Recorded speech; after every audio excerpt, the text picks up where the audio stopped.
Now, there's a lot of things you can watch on a Sunday evening. You can gravitate towards Countryfile.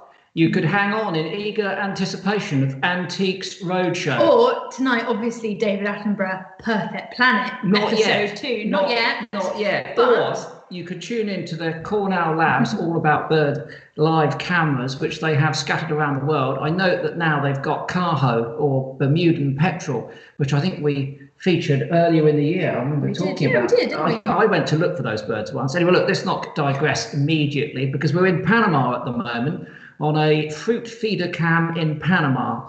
And this has got to be worth watching. At the moment, there's a couple of thrushes on there, I think. Oh, let me have a look. I have to put the glasses on. Yes, they look like a couple of pallid blackbirds. They're very clearly not. They're a South American species, but you can see that they fulfill exactly the same niche in the way that they move and behave. And just like thrushes out in our gardens and the countryside that are currently feasting on fallen apples, all of those redwings and blackbirds that will come to those apples that fall beneath the trees, this couple are out there in Panama. Now, Panama is one of the best places in the world to see birds. They have one of the greatest bird diversities on Earth. I once went to Panama birding. Yeah, there's a thing called Pipeline Road. And guess what? It's a road that runs.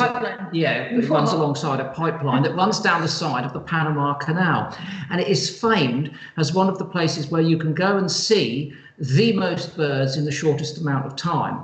And I think that for a long time it held a record whereby people went out for a couple of hours before breakfast, first thing in the morning, and they saw hundreds of species of birds. That's incredible.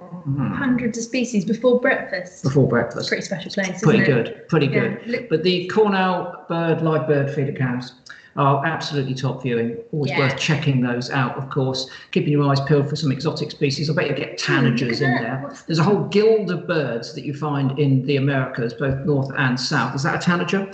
Because frequently that could be a tanager. Let's just get its little beak up. The bluebird there on the right-hand side of the screen with its back to us, not helping for any identification features. But anyway, there are a whole guild of birds called tanagers, and they are fructivorous, and they frequently come to fruits in the wintertime. So worth checking that one out. And if you feel that you might want to, you can always give a donation to Cornell as well to help pay for the overheads of running these cameras all the way around the world. It's nice though, isn't it? It looks nice and warm and sunny over there. I feel like I'm transported to a tropical island. It looks a bit sweaty. Yeah, well, you know what? I'm feeling quite cold at the moment, so I wouldn't mind going to a Do you what? Listen, don't try and out-cold me. No, don't out-cold me. No, listen. No. Listen, I had thermals today. So did I. I had undershirts. I had maximum puff action. Chris, the reason why we were going to do SIBC at 6 o'clock tonight, we had to push that back to 7 o'clock because Chris and I both been out filming separately for Winter Watch. Both been out in the cold filming different things, so we're a little bit chilly at the moment. So that tropical island then looks quite nice. It does indeed, yeah. No, it was a chilly day. I went down to I can't say too much, give too much away. But I was in pursuit of two. Rare-ish birds, localised in their distribution. And as the sun came up, as the mist came out, first thing this morning we managed to score a hit with one of them, and then we hung on right until the end of the day. In the freezing cold, using the hand warmers that we tried to use at 10 o'clock. You know those hand warmers we had last time? Oh, yeah. The ones with no heat. The luke warmers. The hand luke warmers. The hand luke warmers. We had the hand luke warmers again today. Honestly, we'd be better off just putting a mouse inside your glove. Well, I don't know, some small mammal. Because the respiratory activities of a small mammal would have generated more heat than the hand luke warmer that we were using today. Anyway, that will be coming up in Winter Watch when it starts on the 17th. Anyway, lots of people have tuned in today and are saying hello. We've got lots of people coming in. So we've got Steve from Prague, we've got Simon in Coventry, Nancy in Dublin, Will from Mid Wales, Beverly Sussex, Pete from Oxfordshire, Anne from Orkney, Chris from Staffordshire, Tracy from North Lincolnshire, and apparently lots of people from America tuning in today as well. So hello from over there. Hello. Yeah. And Steve from currently jumping up and down and screeching because we've described our day as being very cold, and I can imagine that it's probably a lot colder in Prague. It's probably a lot colder in Orkney, in fact. So we ought to stop being a couple of southern softies and get on with things. Plenty coming up this evening. We're very pleased to say that Indy Greene will be joining us soon to tell us about some of the things that he's been up to recently and a great project that he's involved with. That's really good. We've got a film coming up from Charlotte O'Neill, which is going to be good. We've got really the quiz, of course, any second now. And then this week, we haven't got a soap box, we've got a champagne box. Oh, yeah. We've decided we've had enough of soap. We've done a lot of soap. We've done a lot of. There's been soap going everywhere, bubbles, and and we thought we'd switch the bubbles. Unfortunately, we don't have any real champagne, but it's a metaphor. No, it's a metaphor. It's a champagne box. For a celebration for success. Yes. Anyway, look, should we do the quiz? Let's do the quiz. Right. Yes. Okay. We're going back to our roots for this one. We're going back to skull quiz. Skull of the day. Skull of the day. But it's a double skull. Double skull of the day. Okay. But there is a commonality in the skulls. So let me show you the first skull first, obviously. Right, here is the first one. It's the one with the darker bill. Okay, so here it is here. Right, there we are. See that there? It's got a very stout, long bill. Quite difficult to see. Tell you what, I'm going to stand up. I'll hold it in front of my fabulous Neil Armstrong. Oh, there we are. That's much better. Okay, there we are. Look at that. It's got like quite a stout bill. It's got quite a big eye. I'll just turn it head on to you as well, like that, because it's quite sort of, what would you say, sort of narrow and pointy. UK species, of course. There we are. Okay, and the second species, and you'll see why I put the two together when we reveal the answers, is this one. And this is a bit of a treasure.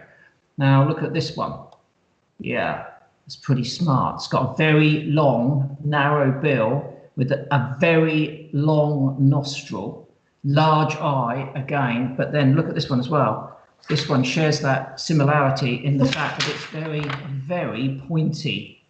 Yeah, very that pointy. Is pointy, isn't yeah, it? This one's pointy. This is one of the pointiest of pointy skulls that I could ever point out, to be quite honest with you. And again, a UK species, both of these, and the clue I'll give you for those couple of species is that you will find them living alongside one another very frequently in the same habitat.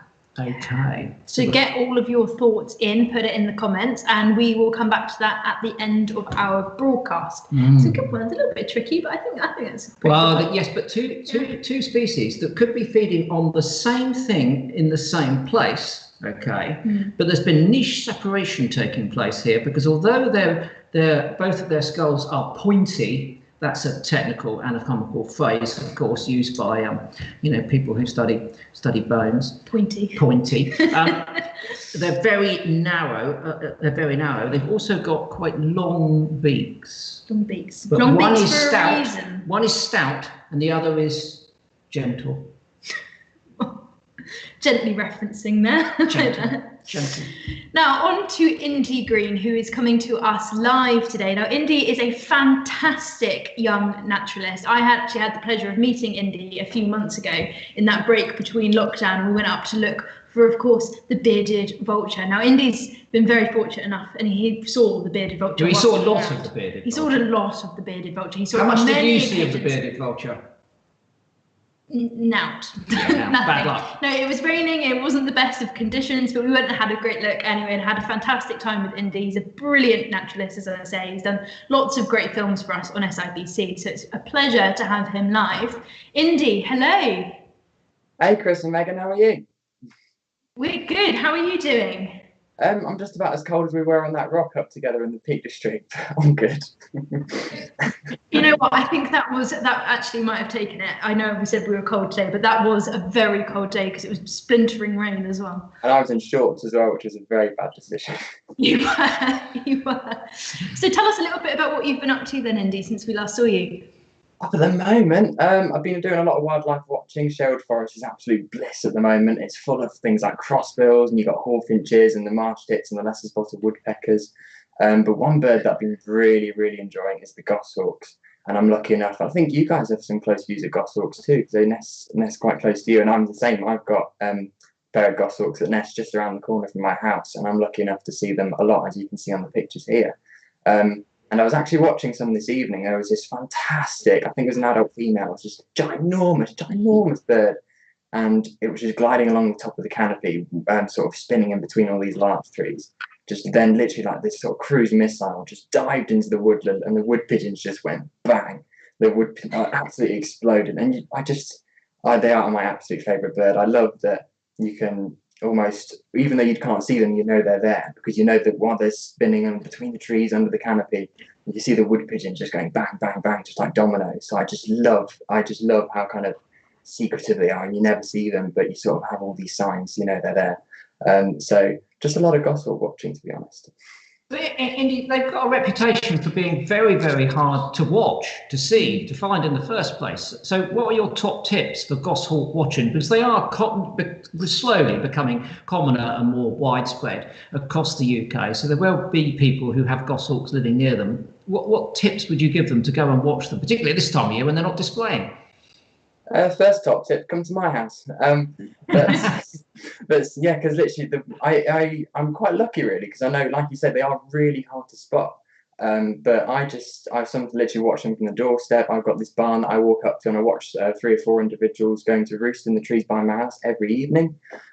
So I'm quite lucky in that respect. But I think winter can be quite a good time to see them, because there's no leaves on the trees. So you are in an area, if you know you're in an area where they are, just keep an ear open, because I've heard quite a few calling recently. But again, like you say, in the spring, it's a great, and I've never actually seen them displaying. So that's my mission for 2021, to see a goshawk when they go up and down above the woodland over the nest site. So that's my absolute mission. But at the moment, I think there's quite a few, even down in the New Forest, you maybe try there. But yeah, just keep your eyes and ears open. But you got to be kind of quite patient with them sometimes. Yeah, I see them from time to time because they will sit beneath the canopy on the sides of, rides and roads, waiting for those wood pigeons to fly down those rides and roads, and then literally just jumping on them out of the trees, basically. Yeah. So a short, sharp hunt. And typically, if I'm out with Sid and Nancy, sometimes they'll flush them if the dogs were ahead of me, and I'll just see the bird just disappearing off through the woods, which is always a treat.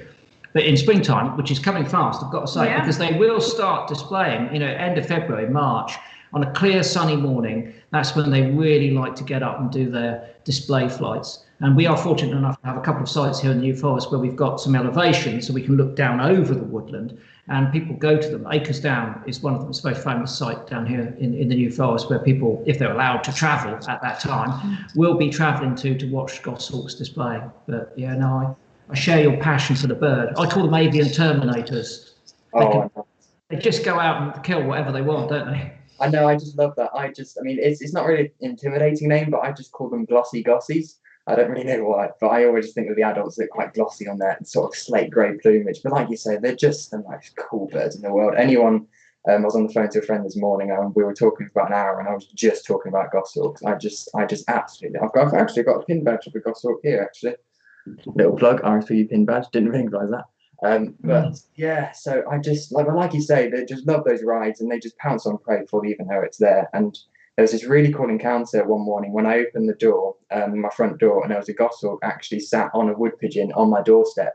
And then immediately after, it just took off with it straight away. So that was just, that was really cool. But they're epic birds, absolutely brilliant. Yeah, that's quite a morning, isn't it, to open your door and there's literally one on your doorstep. So people dream about that kind of thing. I mean, we were quite lucky in the spring. One flew into our window. We frequently have an angry postman asking us where the letter should be put. Yeah. Because we don't have a post box. That's not quite the goshawk. Mind you, I don't know. It's probably got the same amount of bad temper as the goshawk. I don't know. It depends. Depends on the day. But what I love about you, Indy, is that you're so passionate about kind of everything wildlife, in particular birds, and just listening to you talk about goshawk is fantastic. And I think of course we're now in a national lockdown, and a lot of people are going to be going out and exploring their local areas for their 1 hour of exercise, getting in touch with nature. And now the schools are closed too, trying to kind of get their children involved and connected as well. So what tips have you got for kind of educating young people about wildlife? Educating young people about wildlife, I think one of the ways I always kind of suggest is definitely get a pond, especially in the spring when you just see it basically just absolutely coming to life, and learning about all the amazing, 100,000 different species that dive into it. And we got a pond about maybe 4 years ago, and just every single year it's just full of just frog spawn and just toads. And we found a newt recently. We actually found it in the kitchen, but we moved it into the log pond next to the pond. So I think just just get out there as much as you can when it's safe to do so, obviously. But yeah, I just think just immerse yourself in it, because I think every young child does have that need, or basically wants to get out in nature. I've never met a toddler who doesn't want to jump in a puddle. So I think it's just letting them do that, just letting kids just have a bit of fun, climb some trees. I just think it's just immersing yourself in it, and then you constantly sort of outdoors, and then just look at fungi, look at birds, put some feeders down. It's just constantly getting outside and trying new things. What about your new project in Enviro, the education thing that you're starting to work on? Tell us a bit about that. Yes, so fantastic group called Enviro Education that was started over lockdown by two fantastic people, the now directors, Susie and Adrian, who have previously worked with Jane Goodall on a couple of her projects. They started this project, Enviro Education, during the first lockdown, when they thought, well, we're all twiddling our thumbs now, so let's give kids something to do. And that hobby could be watching nature, for example. So they thought, well, let's do it. So they've set up this fantastic website, which you can check out at www.enviroeducationuk.uk. And then you can go through, and there's lots of what's called eco warriors, and I'm lucky enough to be one of them. And you've got other fantastic people like Green-Fingered George, you've got Kabir Cool, you've got Michael Sinclair, you've got Trendy Pringle, Maya Bambrick, Samuel Levy. There's just so many fantastic young people on there. And the idea with that is that you other young people from wherever in the UK, across the world, who maybe have an interest in nature, who are in school and don't really know anyone else who's interested in nature, and they kind of feel a bit isolated, they'll hopefully come across this website, and then all our Twitter feeds and up there and our email addresses, so they could be able to contact us and then kind of join our kind of young naturalist bubble, if you like. So that's really the kind of idea of it. But they've got a lot of fantastic future aims after lockdown to kind of go into schools and give talks on how to sort of campaign and do social media, and do fantastic things like nest box making and talking about hedgehog highways and how to communicate with MPs and things like that. So it's just a lot of cool naturey stuff that they're encouraging kids to do. And they also highlight quite a lot of campaigns each month. So one of the recent ones they did was Save Me by Brian May, who's got this fantastic wildlife rescue centre. And they've been working with him to fight against fox hunting and the badger cull. And one of their ones that they're running at the moment is the Stop HS2 petition, which you've been sharing, Chris. So they've just been working on that. And congratulations on getting over 100,000 signatures. That's really awesome. So yeah, they'll be sharing a lot of that, and hopefully talking about some other cool projects they can get behind. I think they're sharing something that Kabir came up with not too long ago. And basically their overall aim is to create this massive network of young naturalists across the globe who can communicate and talk about and share sightings and just come together and try and save nature as quick and as in the best way we can, really. So it's kind of doing what a lot of people have been talking about for quite some time. It's actually bringing some action to it. So it's getting young people involved at a young age, which is really, really super. Okay, again, remind us of the website address again, where people can find it. So that's www.enviroeducationuk.co.uk. And it's a really nice child-friendly website. They've got loads of cool stuff on there, activities, training, all the good stuff. It's amazing. Brilliant. It's great. It's really good. Putting people together, sharing ideas, building communities, all a good thing. But you're absolutely right, though, when you say that, we built quite a lot of communities already, and there are quite a lot of people who connect, perhaps not so broadly and so enthusiastically as all of those young people and yourself. But action has got to be important. Something's got to come out of it, because obviously we're just about to make some sort of ghastly last stand, and everyone needs to not just stand up and be heard, but stand up to actually do something. Yeah. So that's great, top work. Okay, well, before we let you go, it's a difficult question for you. If you could add one bird to your UK list this year, which species would it be? Oh, what a question. So I've never seen a bittern. I've only ever heard them. And that was really cool. I've been literally meters away from them in the Netherlands before, but I've never actually seen one. So that's a good one. But probably a nightingale. There was a fantastic video posted on Twitter last night, and it was just this fantastic 3-minute audio of a nightingale singing. And it was just about before I was going to sleep. And I just pressed play, put my phone down, closed my eyes, and just listened to it. And it's just if you haven't heard of Nightingale, look it up. It's the best song in the world. So that's probably one of the main birds I'm going to be after this year. Yeah, and so I mean, forgive me, I'm not sure, but close to where you live, you've got goshawks on your doorstep. Newts in your kitchen. If lockdown were to continue, because nightingales are going to peak at the very end of April, beginning of May, are there any within your reach, or is it one of those species that now, very sadly, people like myself have to travel to go and hear and see? I think there's none in Nottinghamshire where I'm based, but I think there's quite a good site in Lincolnshire. A woodland begins with W, but I think their numbers were down last year, unfortunately, as pretty much everything else. So, but hopefully we'll get a few returning, and that's probably the closest site to me that I'd love to kind of visit. But I just love to see them. To be honest, they got such a great song. They really do. They are so incredibly beautiful. Amazing. I do hope you get to see one. Yeah. We've got one very quick question for you, Indy, that's come in from Queen Vicky on YouTube that says, Indy, where did you get your hoodie from? It's really cool. I got this. I really, really like it. She's got loads of swallows on it. I absolutely love it. Swifts, sorry. I got loads of swifts on it, and attached to my goshawk bean badge. And I got it, my parents got it for me for my birthday last year. And I think it's off the RSPB website, because you've got the logo just down at the bottom. So check it out. I'm hoping to be ordering some more, because this one's not going to fit me soon. So there we go. Top work, Indy. Thank you very much for joining us. And keep enjoying your goshawk. Very privileged to have those literally on your doorstep and flying around the garden. So yeah, and also keep up the great work with the photography and the Enviro Education Scheme. And we'll sounds great. Check you out as soon as we can. Oh yeah, one thing before you go. Rumours are flying. Little birds are twittering, in the trees. Squeaks from the badgers. Yes. Badgers are squeaking. The badgers are snapping. It says that Indy's going to be on winter watch. What's the story?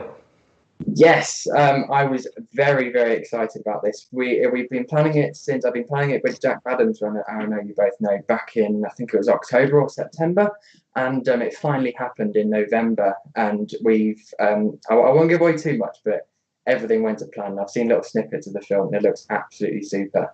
And I'm really happy with it. You've seen some of the pictures there, but it was a great team. We had James and Jamie, the two cameramen, who had some fantastic ideas, and it was such a great experience. I mean, I can definitely tell why you two both like doing it.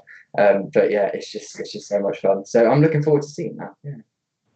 Excellent. Yeah, so are we too. So top work on that. Very pleased to welcome you to the team. Yeah. Fantastic stuff. All right. Thank you. Thanks, Indy. Great to see you.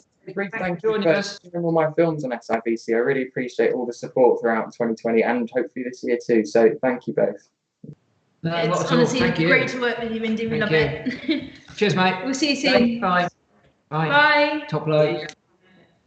Yeah. So there's got goshawks on his doorstep. Goshawks on his doorstep. It's a good start. I mean, show every morning. I mean, if you follow Indy on social media, you can find him at Greene Indy, Greene with a GREENE, Indy INDY. He is honestly out there every day in the forest, sharing really amazing stories. It's quite funny, actually. Yeah. From what it's like being out. Goshawk.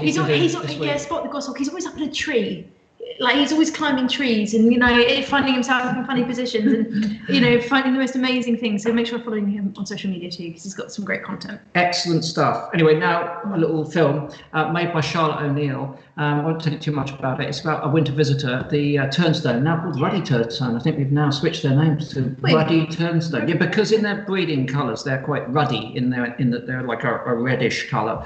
But of course, large numbers of them gravitate to the UK in the wintertime, where they like turning stones and turning algae, seaweed on the beach to find things underneath it. But very often, if you go to little fishing ports and places like that, they become very tame. Sometimes they're literally running between your feet. So they make an excellent subject for any young wildlife filmmaker like Charlotte O'Neill. And here is her film about turnstones. The tide line, where sea and land meet.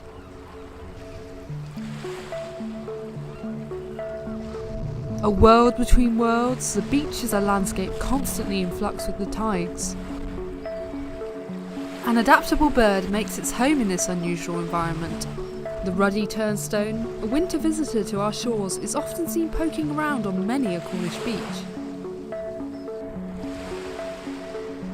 Inquisitive and opportunistic, no small animal is safe from their sharp, probing bill.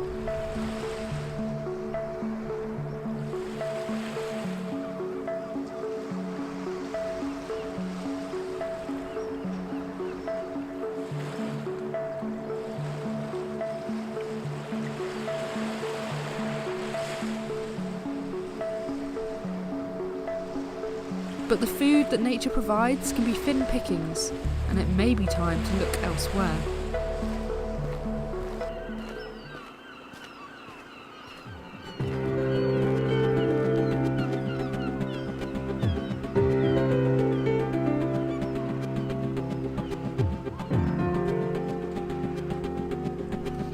The town is busy, and the rewards to be found are great for those who dare.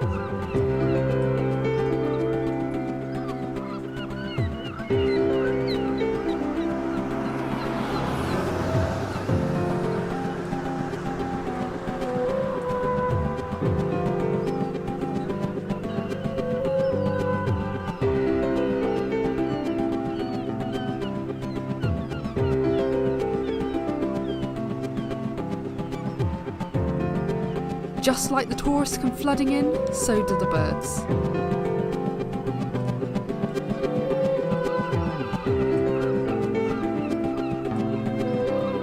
Unafraid of people, the turnstones gorge themselves on a diet of crumbs, birdseed and mealworms.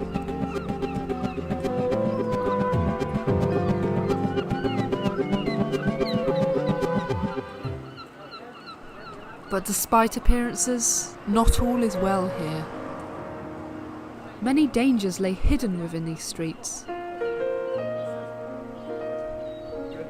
Something as simple as a strand of human hair can create devastation.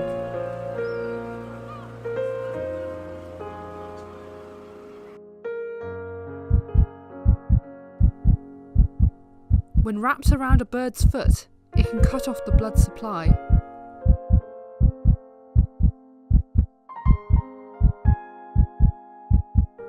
Starved of oxygen, the toes die.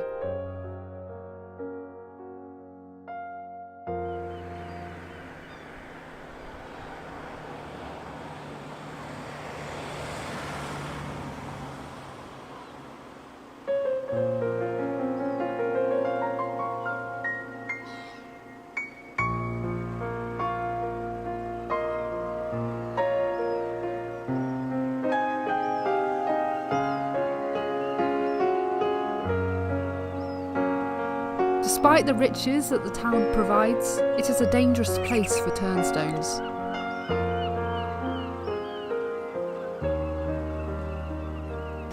And so, they return to the tide line once more.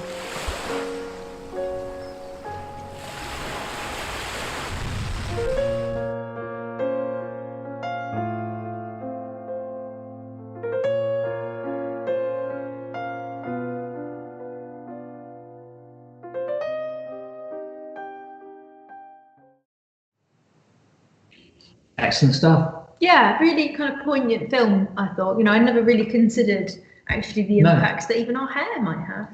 Well, especially yours. Oh, yeah, I've got Look at that. Masses of turnstone detowing material. I'm going to go and get a haircut. Growing. Well, yes, but make sure you put it in a bag. Yes, scatter it on the streets of coastal towns. It's extraordinary. I'd never thought about that either. And I wonder, therefore, the species that we see more frequently, obviously, in our towns and cities are pigeons. And very often they have deformed feet. Yeah, and I always wonder, exactly how that happens. I mean, I've always thought it was a disease that they have, or just like bumblefoot, which is a real disease, bumblefoot, that birds will get. But maybe there's more to it. Maybe it's more to it than that. Maybe it's our waste that gets tangled around their toes. I'm going to go everywhere wearing a shower cap now. Charlotte, thank you very much. That was for allowing us to show your film. Yeah, it was excellent stuff, and it does actually just wake you up to the fact that the way sometimes that we impact negatively on nature can be so subtle that we don't know that it's actually happening. I mean, I've got to say, for years, people were flushing, cotton wool buds, wipes, all of these sorts of things down their toilets. Some people still are. I know, still but I mean, they were doing it, and no one was clued into the fact that all of this garbage was getting into firstly blocking up all the drains, and then secondly getting into the sea and doing enormous damage. So. Yes, revealing those sorts of subtleties is important, and it's nice to see turnstones as well. They're top good. Top work. Okay, I've had a couple of questions sent in. This one from Jan, and she says, I was wondering if you could help. A couple of peregrine falcons have turned up on our church. They seem to be on separate ledges, and I've seen them once on the same ledge. Could these be a pair, and what are the chances they will stay? Well, Jan, if they are that close together on your church and tolerating one another, they are at this time of year when there are no young birds about, they are very obviously a pair, I would say. Now, whether they're a breeding pair in that they are able and old enough to breed, we can't say without looking at them, but I'd say there was probably a good chance that they are. Now, will they stay is the second part of your question. Only if you do something, or you're lucky enough that your church has got a nice peregrine breeding platform already built into it. Box. They like a good box. It's unlikely that it won't have one of those. So what you need to do is get yourself a peregrine box. There is still time. These birds they're looking for nest sites from now on, basically, occupying those territories, looking for places like your church. But there would still be time if you can get access to the roof of the church.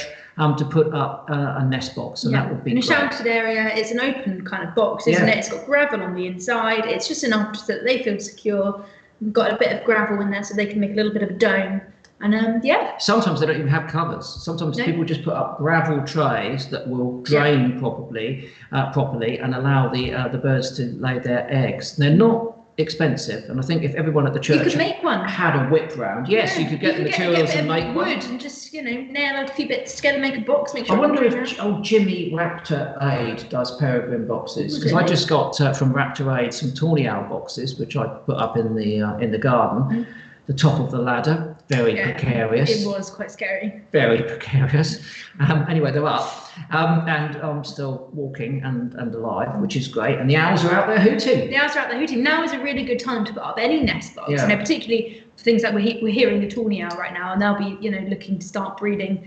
I don't know, February, March, won't they? Yeah. So it's a really important Ditto peregrines. Yeah, ditto peregrines. But even if you just want to put up a few bird boxes now, in preparation for the spring, it's still a good time to get out there. Put your box. So Jan, look, basically have a look online, peregrine boxes. You could buy one, you could make your own, get a gang together from the church, see if you can get access there. I mean, it's difficult at the moment, of course, because of the restrictions that we're adhering to make sure that we don't spread COVID, but there may be an opportunity for you to do that, but you'd have to be doing it pretty quick. But it would be worth doing. Imagine if you had peregrines nesting on your church. Pretty cool. Hey, it's a badge of honour. That would be great. For the vicar. That would be, wouldn't it? If it's a vicar that's in charge of your church. Don't get me at all about. I'm not very good on the sort of, religious advocates. Terminology. Well, I always get them slightly confused, whether it's vicars or priests or curates and all those sorts of things. I really need to gen up on that. Well, anyway, moving on, shall we? Let's move on. Now, we love citizen science. It is incredibly important. Anything that you see out and about, if you can log it, if you can let scientists know, it really contributes to a lot of scientific studies and scientific realizations and adds to that knowledge. Now, I've got a bit of an action for you all. If you don't mind taking part, it would be absolutely fantastic. This is a questionnaire that has been orchestrated by the University of Oxford's Environmental Geography Department.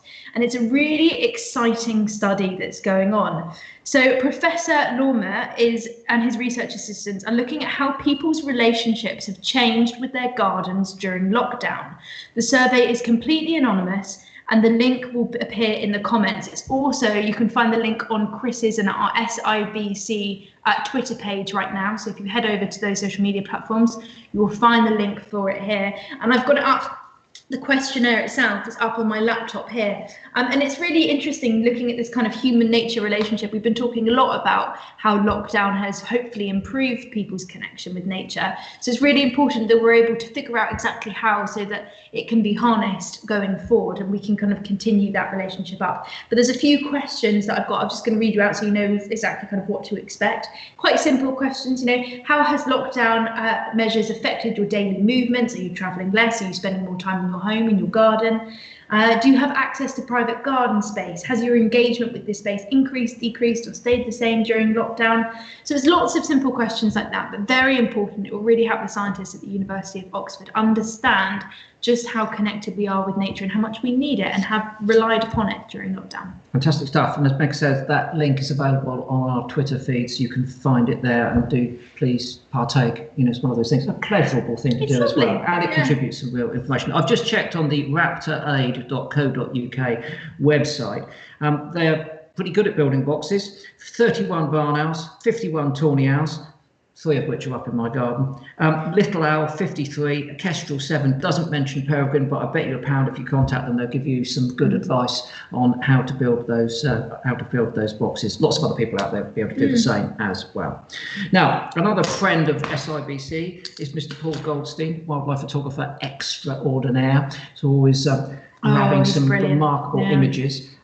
He's been working overseas, but also here in the UK, of course, during lockdown. And he's recently sent us this little clip of a leopard. I think we can take a look at that now. Look at that sea. Look at that sky. I mean, is there anything more dramatic than, you know, an African landscape? I mean, this is in Kenya, isn't it? Yes, it is. This is in Kenya. It's in the conservancies, which are on the edge. Oh, look at that leopard. Look at that. Oh, Goldstein.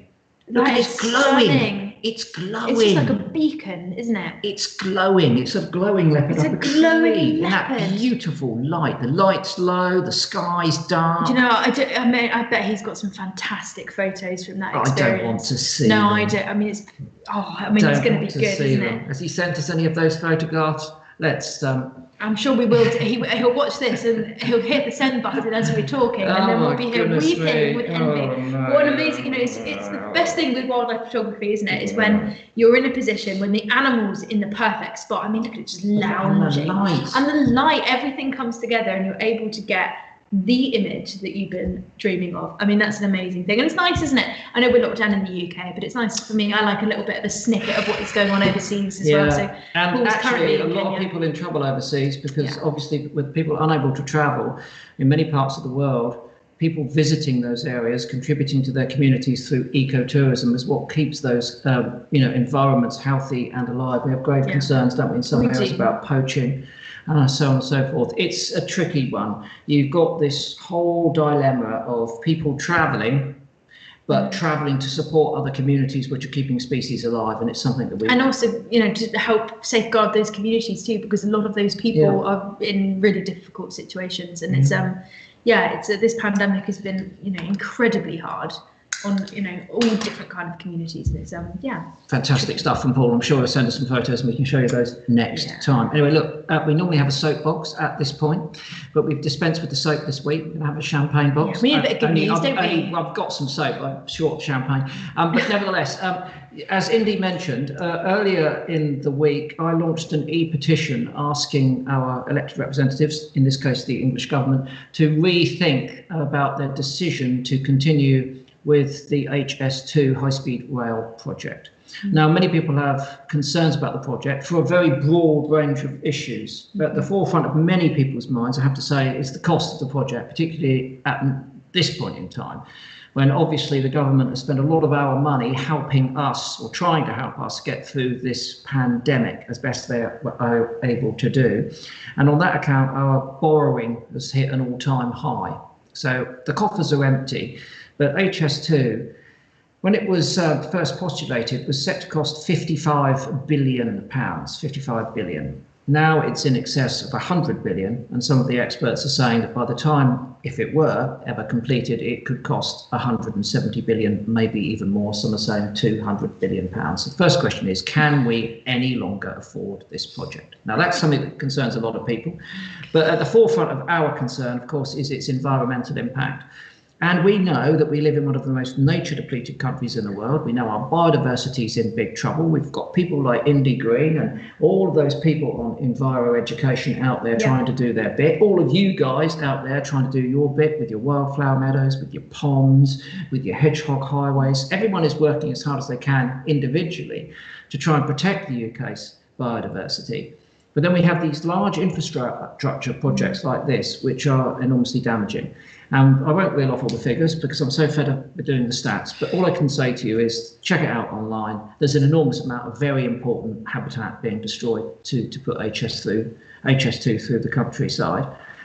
Primarily, of course, our ancient woodlands. Species like bats, badgers, barn owls, rafted bliss, butterflies, hair-streaked butterflies, all sorts of things that are literally making way for the concrete. The other thing is the environmental aspect of it, because now we are very aware of the fact that we all, and as a country, need to do our bit in terms of reducing our carbon footprint, and therefore we've set all sorts of targets, which we're not yet meeting, to reduce our carbon output so that we don't continue to heat the planet up so it becomes uninhabitable for everything.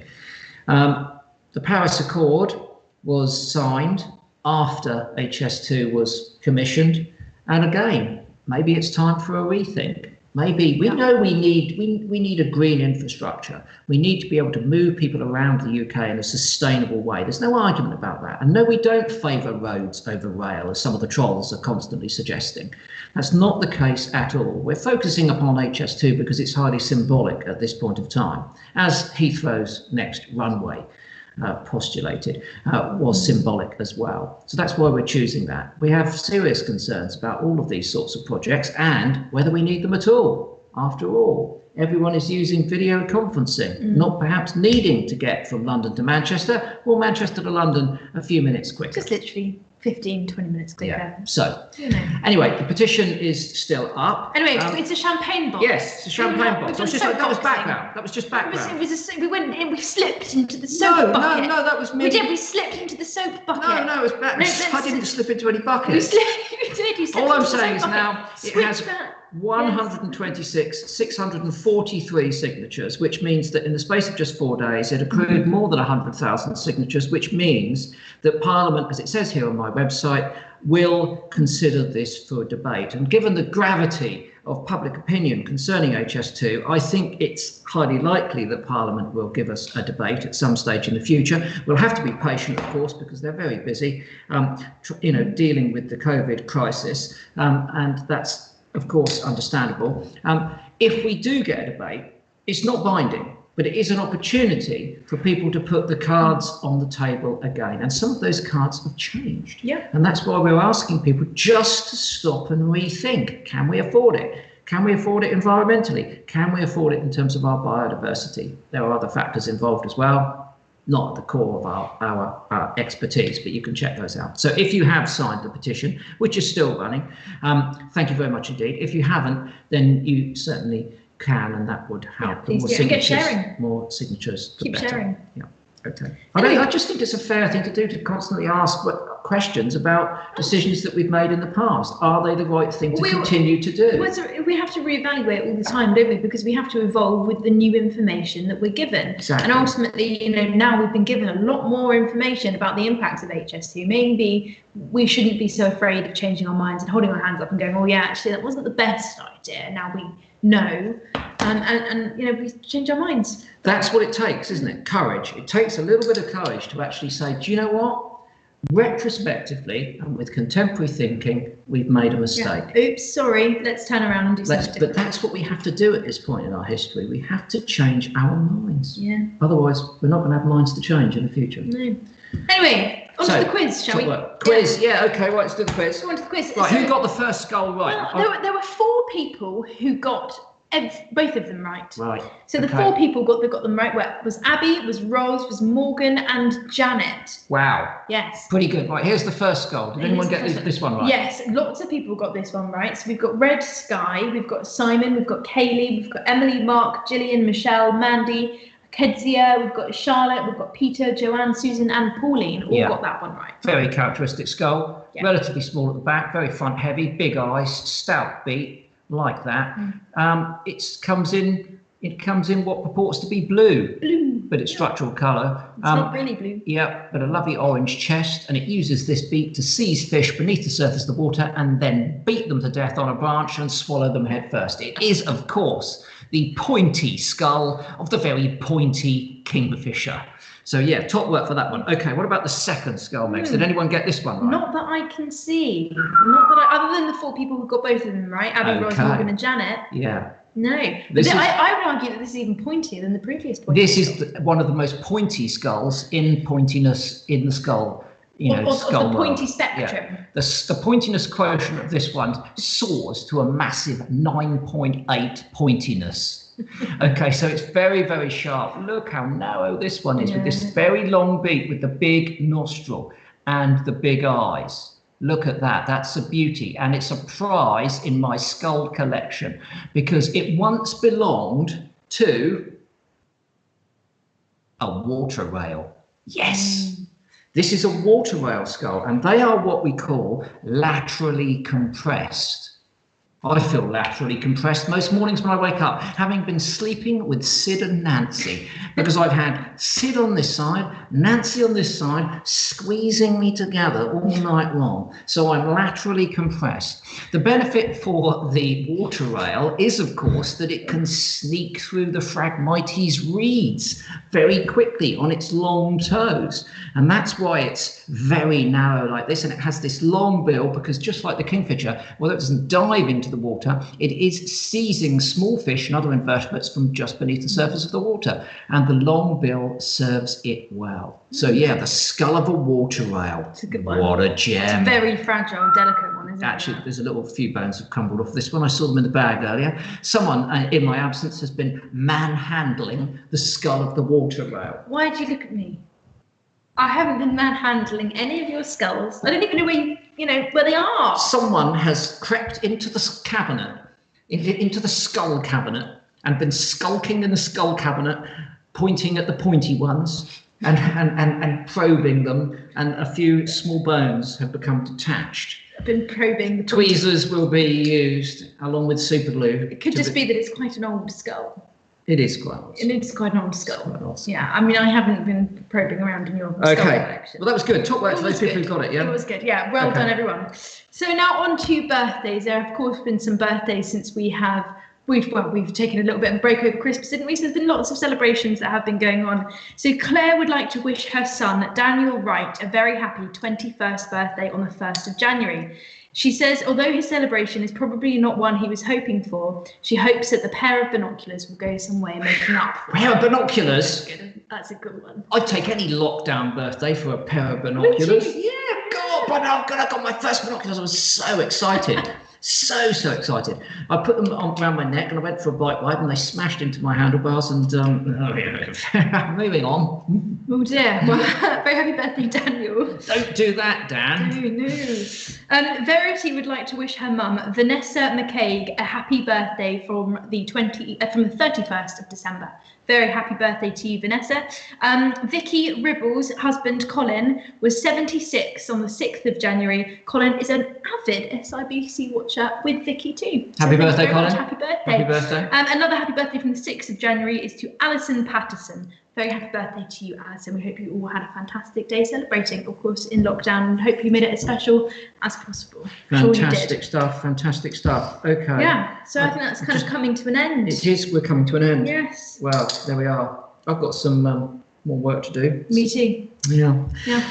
But we will be back next week, and we're going to be joined by the one and only Michaela Strachan, who, as you may have heard, unfortunately will not be able to join us for Winter Watch for very obvious reasons. So we're not contesting that, and Michaela is not contesting it either. She's taken it on the chin. For those of you that don't know, she lives in Cape Town in South Africa, so she's unable to make the journey, obviously, to the UK. Yeah, it would be entirely inappropriate for her to make that journey. So we will be without her for Winter Watch, so we're very pleased that she can join us on SIBC on the eve, because Winter Watch starts on the Tuesday immediately after. It does, doesn't it? It's not long to go now. It does. It starts on the 17th. Not long to go, doesn't it? That's right. So we'll be back then. The other thing I was going to ask you to do was to check out at Yolo Birder. Okay, I'll spell it for you. It's YOLO Birder, and he is hosting Kit Jewell is the man's name, and he's a bit of a wizard. He's a polymath. Yeah, he's done some really good things. He did that Red 67 book last year. He's had a number of imaginative,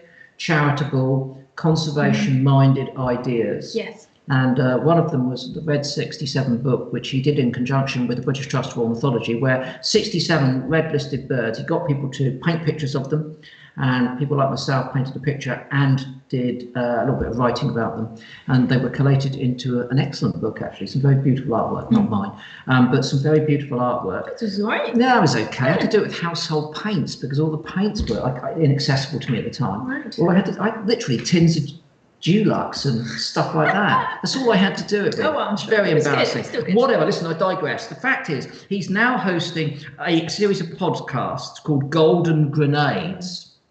Golden Grenades. The next episode is released tomorrow, and it features the fantastic author Jill Lewis. Jill, you know, of course, for her Sky Dancer book, and she's been on Hen Harrow with us, and she's been very generous with her books, sending them out to schools so that people can get a wider awareness of the issues that she writes about.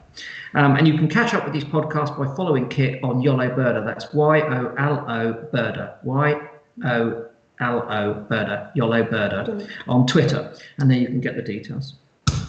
Yeah. One last thing before we go.